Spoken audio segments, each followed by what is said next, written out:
left off a couple of weeks ago, because I had this whole thing that I was really enjoying. And then you had the pleasure of Veronica Parker. I want to say unicorn, but she was a superhero. Yeah, so she did that. And then we had Easter. So we're back to the bridge that we started the month with. Okay? We're exploring how to manage the gap between the incubation of our God-inspired aspirations and our divinely directed dreams. So that's the seed and then the plant. It's our idea and then the manifested vision. That's what we're talking about with all of those words. And today and next Sunday, we're going to talk about building and actually revealing the bridge over the gap. We're going to talk about what that gap is. A few weeks ago, I shared a couple of passages from The Alchemist, a fable about following your dreams. And it was written in the late 80s.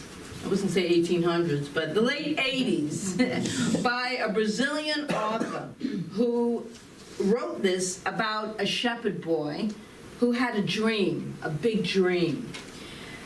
And he reluctantly decides to pursue this dream. And in that pursuit, he definitely has this bridge to cross a gap. Not just a gap in his mind, but a chasm, a large one. So I ended the last talk with a passage from this book, The Alchemist. And the shepherd has finally met the alchemist who had been searching for, because he wanted answers, as most of us do in life. We're looking for answers. Someone he's been looking for throughout the book, and he believes the alchemist will have the answers, as we all do. Someone's going to have the answer for me, right? Until we learn to turn within, and all the answers are right there, every answer.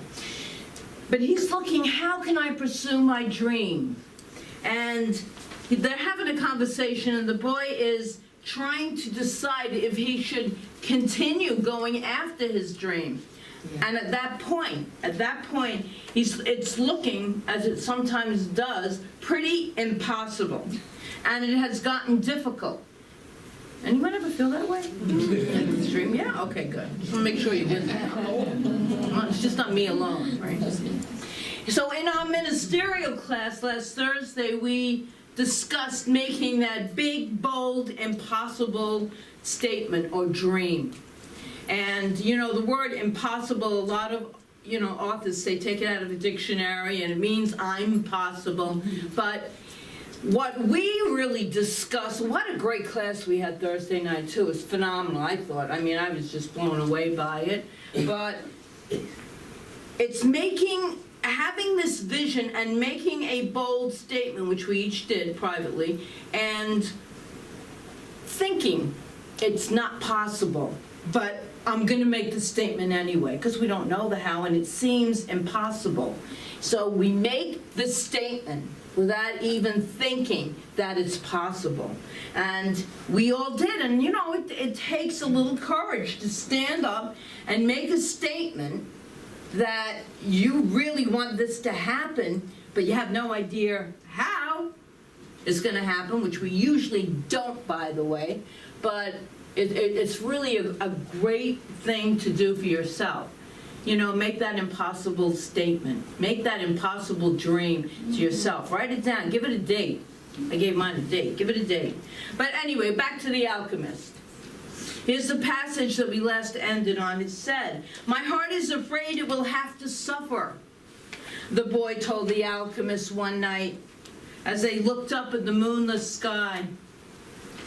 "Tell your heart that the fear of suffering is worse than the suffering itself, and that no heart has ever suffered when it goes in search of its dreams. Because every second of the search is a second's, plural, encounter with God and eternity." Every second of the search is an encounter with God, the boy told his heart. Every second is an encounter with God, with the divine. When I have been, I'm going to read more.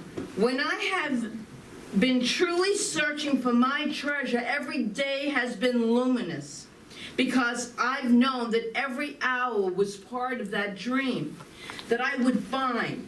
When I have been truly searching for my treasure, I discovered things along the way that I never would have seen. Don't you realize that?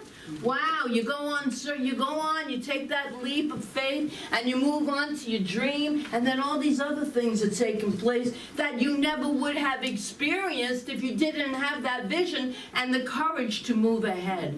Because the universe, God, whatever you want to call this infinite creative power, has so much good for us. When we let go of doubt, and when we step forward and take that journey, walk that path, that all these different opportunities arise, right? Back to the book. Where am I?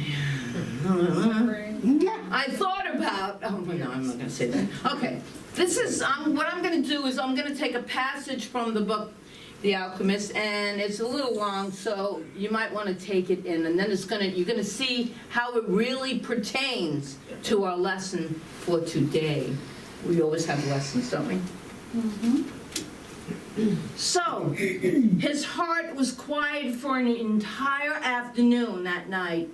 The boy slept deeply, and when he awoke, his heart began to tell him things that came from the soul of the world. It said that all people who are happy have God within them. And I like to say that God is within them anyway, even if you're miserable. That divine light is still present within each and every person, but he didn't say that, but that's the truth. And that happiness can be found in a grain of sand from the desert, because a grain of sand is a moment of creation. Everyone on earth has a treasure that awaits him. His heart said. We, people's hearts, seldom say much about those treasures because people no longer want to go in search of them, so his heart is like giving him this conversation. We speak of them only to children. Because remember when you were children? What do you want to do when you grow up? You had dreams. You believed those dreams, right? So the heart is still holding those dreams that we each had as children. And later we simply let life proceed in its own direction toward its own faith. But unfortunately, very few follow the path laid out for them, the path to their personal legends. And that's the author's term for God-inspired aspirations. God-inspired aspirations are dreams, and divinely directed dreams, and to happiness. Most people see the world as a threatening place, and because they do so, the world turns out indeed to be a threatening place. So their hearts, speak more and more softly. We never stop speaking out, but we begin to hope that our words will be heard. We don't want people to suffer because they don't follow their hearts. Why don't people's hearts tell them to continue to follow their dreams? The boy asked the alchemist. Because that's what makes a heart suffer most. And hearts don't like to suffer. Hearts suffer when we push our dreams, when we bury our dreams, when we really push them aside, and that's the suffering. We think we're going to suffer if we're following our dreams. But no, we suffer because our hearts know there's a dream in there. We all were born into this human incarnation with a dream within us, each and every one of us.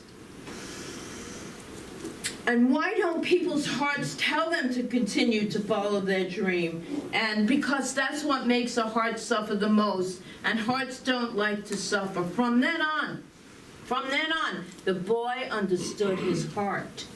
He asked it, please, never stop speaking to me. He asked, that when he wandered far from his dream, that his heart pressed him and sound the alarm. The boy swore that every time he heard that alarm, he would heed its message. That night he told all of this to the alchemist, and the alchemist understood that the boy's heart had returned to the soul of the world. So what should we do now?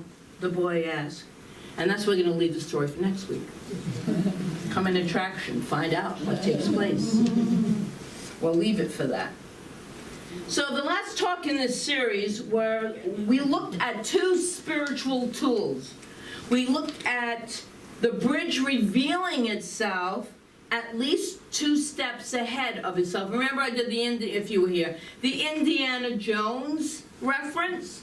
When he took that step, that part of the bridge appeared, and then he took another step, and that it looked like a chasm, a total abyss to him, but he had the faith. Because why? His dream was on the other side. The Holy Grail was on the other side. So he's here, and that deep chasm is right here, but his dream that he wants is there. So he took the steps anyway. Remember we said, either the ground will rise up to meet us, or we'll spread wings and fly. Yeah. You love that one. Okay. So, another tool that we learned was cultivating the open moment, which means to open even the tiniest crack in the wall that stands between this. I can't have this dream, and here are all the reasons why. We do that. And the actual experience of the dream is by believing that it actually just might be possible, because with God, if we say this, do we believe it? All things are possible. With the belief in a higher power, with the belief in the divine eternal energy, all things are possible.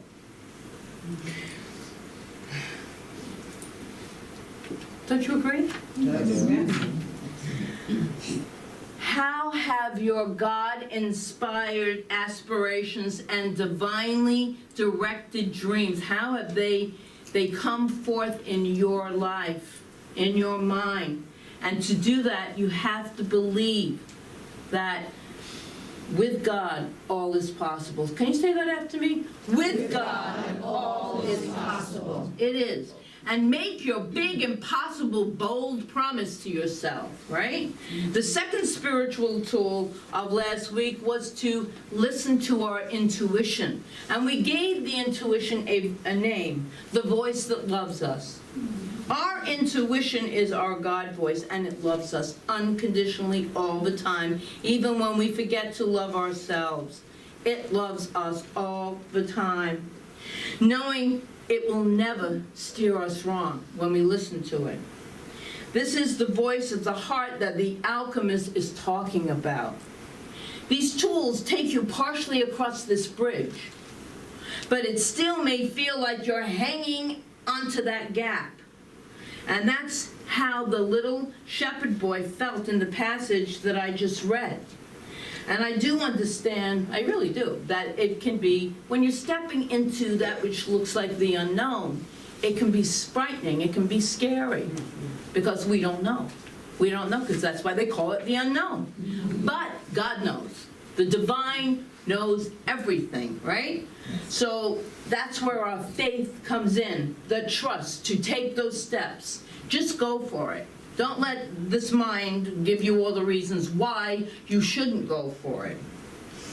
These tools will take you partially across that bridge, but again, taking that next step when there looks like there isn't one, when you can't see or know what it is, it takes a lot of courage. And one of the reasons perhaps that you haven't scurried across the bridge to the other side is because of that little old problem, the obstacle, any obstruction in front of you or through you, so that you hang out in that gap, you get stuck. That's when we say, I'm stuck. I can't make this decision. Well, the divine within us can make that decision, but are we tuning into it? Are we listening to it? that any situation in life, you can overcome if it doesn't serve you, and move forward to a life of happiness. And we now have a new spiritual tool for today that I really like. And that's the realization that the problem is never the problem. This is a concept that we have discussed over the years. So I'm hoping that you know the answer. Anyone in the ministry class, please don't answer this because we've discussed it a little bit. If the problem isn't the problem, what is the problem? Where we are. What is it? We're the problem. Very good.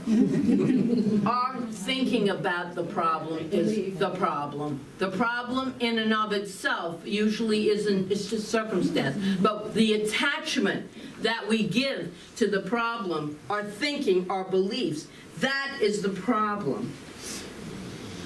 But our belief that there is one problem can keep us from successfully walking across the bridge from the achievement of our own, we're calling it legend, personal legend. Our dreams get squashed when we don't believe we can do it, when we don't have the courage to take that step. Science of Mind, Ernest Holmes wrote this: "We must return the way we came as little children who know that life is good and to be trusted. We are not to approach our problems as though they were not,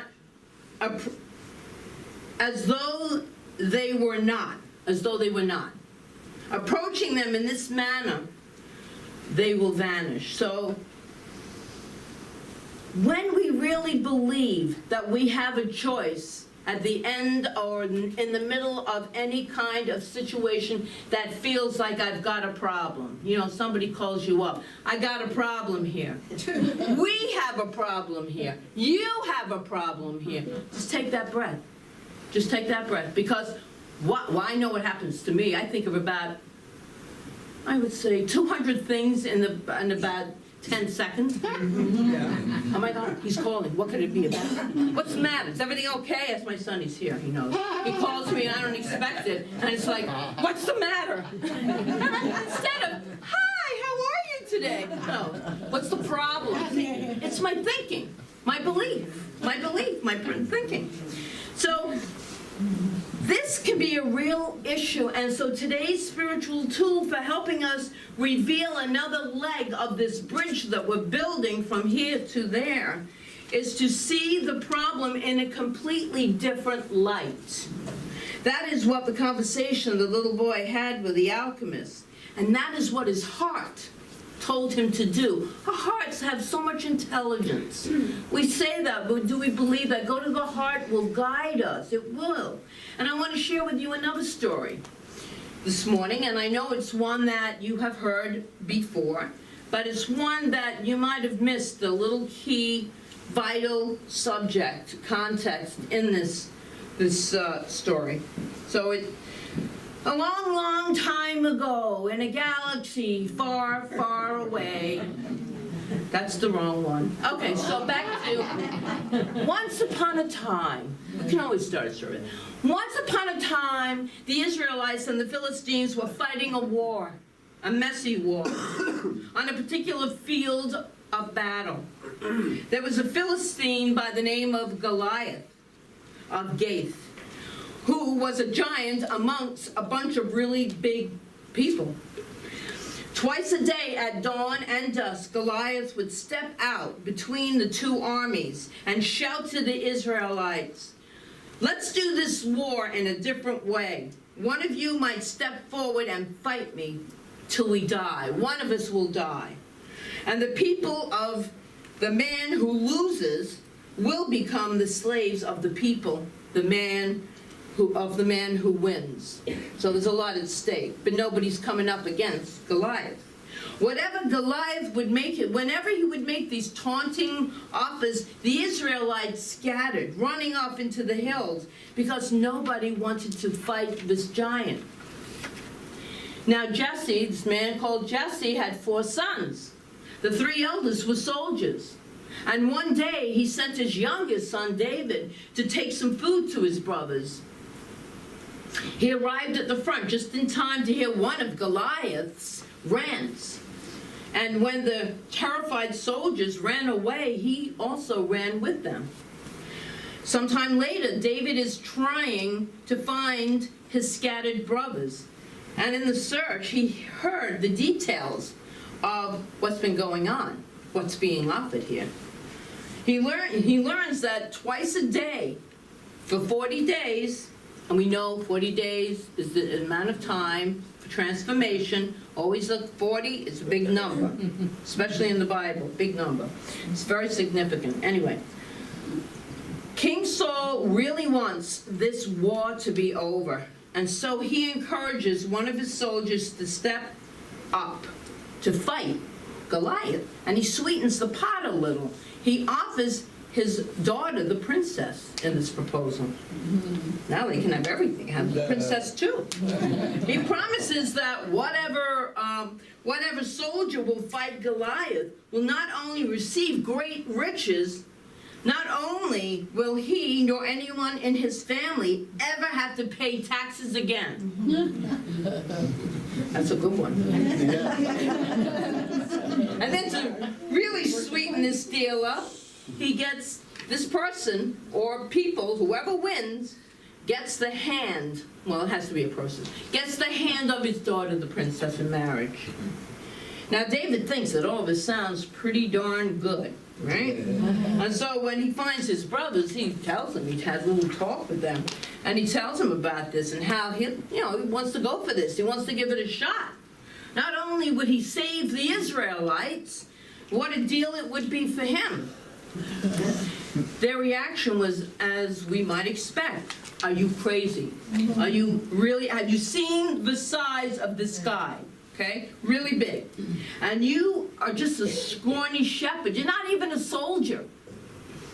And there is thinking that the problem, and there it is, right there, thinking that the problem is the problem. And granted, it can look very big, very scary, and very much like a problem. And the consequences for losing are pretty severe. So you have a dream, and you've taken your leap of faith and stepped out, and then you've walked somewhat across that bridge that we've been talking about by cultivating the open moment, that little willingness, and by listening to the intuition, the voice that loves you. And now you are here. All right, you've been doing all this work. Now you're here, faced with your Goliath. What to do? Goliath, the unfulfilled dreams. This is where the heart suffers. It didn't take the next step. Remember, everyone on earth has a treasure that awaits him. But we have to go get it. We have to take some action. We have to take some action. We have to bridge the gap to experience it. So we can take a clue from David and change our perception of the problem. He didn't see the problem. The problem is not the problem. In fact, it isn't even an obstacle. Instead, it is the way to our dreams. Were it not for Goliath, David would not have the opportunity to get the hand in marriage of the princess. He wouldn't have, it was an opportunity. So he turned his entire attention away from Goliath and onto the dream. He focused on the vision, riches, no taxes, the princess. In other words, he did focus on the vision. He focused on what he wanted, his intention, his dream, not what was standing right in front of him. He didn't focus on that. And then I think about what came up for me was, then I think about all my years in martial arts, of teaching it and of studying it. And, you know, there would be 2 or 3 pieces of wood for me to break with my head, because that was like my little thing. And if I looked at the wood and went to break the wood and focused on the wood, my head would bounce off and it would hurt. And I would get a red lump. But if I focused on the other side, which I was trained to do, of the wood, It doesn't make any difference how much wood was in front of me. I'm going to go to the other side because my focus is the other side, and the other side of what looks like a block, an obstacle. That obstacle does not exist. Clean through it, no hurt, no pain, no lump, nothing. And that's what we do in life. That's why we even break wood. It's just to see, oh wow, I'm capable of doing this. Well, it's to let us know, yeah, you are, when you focus on the other side of what's in the way. So this is our work as we stand midway on the bridge. We must keep our eye on the prize, so to speak, on our vision. So fortified with his dreams in his heart and his mind, the shepherd pressed forward and listened to his intuition not to put on that heavy armor that the king insisted that he wear. And he picked up 5 smooth stones and felled the giant with one perfect shot, his slingshot. The obstacle removed, the way cleared. The way was cleared. He didn't recognize there was even an obstacle. He wasn't in that fear mode. Now, everyone in the camp had the same opportunity, didn't they? Each and every one. But as we learned from the alchemist, very few follow the path laid out for them, the path to their personal legends and to the happiness. Most people see the world as a threatening place. And because they do, the world turns out to be a threatening place. But not you. Not one of you. Nope. Not you. Not you. Nope. Not you. Nope. We're willing to walk across that bridge. Willing to step out where there doesn't look like there's another stone on the path or a piece of wood on that bridge. And you are willing to face whatever seems like a problem, an obstacle, and perceive it differently. In fact, it is a way to your God-inspired dreams. It is an opportunity. It's not a problem. We just have to remember that. We have to remember that. And so, are you ready to continue this journey? Yes. My friends? Yes. Okay. So today we have 2 shepherd boys that gave us the same message, right? The one that went to the alchemist, the one that fought Goliath. To dive deep into your personal problems and to know that God is with you each and every moment. To know that there is a power for good that cannot be destroyed in any way. And to keep your attention, your focus on your dream.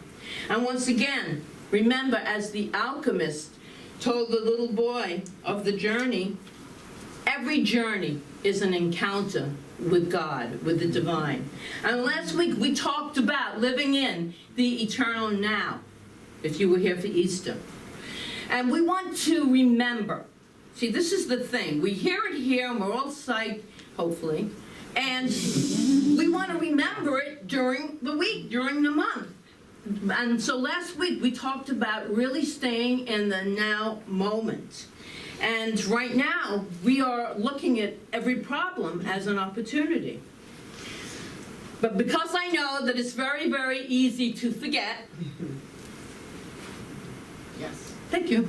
Okay. I have one. The ushers are passing out a bracelet for you to put on your hand. Don't look at them. Just take one and pass the basket down, please. Okay. There's a no, there is no. Just pass it, pass it. Because this is part of remembering. This is all part of something to remind us. And whatever word is on there is a word that the universe has provided just for you. That's why you don't have to pick one out. Okay, so when you all have your bracelets, I'll wait till everybody has a bracelet. I want you to put it on your wrist, either wrist. And please wear this for 40 days. Remember transformation, 40 days. And they're still going. Because I want you to repeat something after me after you get it. Wow. Everyone has a quality of God on their bracelet to remind them to stay in the moment and that every problem is an opportunity. So repeat this after me. I stand full, free, and fearless. I stand full, free, and fearless. In this now moment. In this now moment. I am alone with the eternal now. I am alone with the eternal now. I am one with divine life. I am one with divine life. And my life unfolds before me. And my life unfolds before me. In love, joy, and beauty. In love, joy, and beauty. And this is the power pose. Yes. I see every problem as an opportunity. I see every problem as an opportunity. And I have the faith. And I have the faith To take that step. to take that step. To manifest my dreams, my visions. To manifest my dreams, my visions. And I know it is, so it is. I know it is, so it is. Yeah, all right.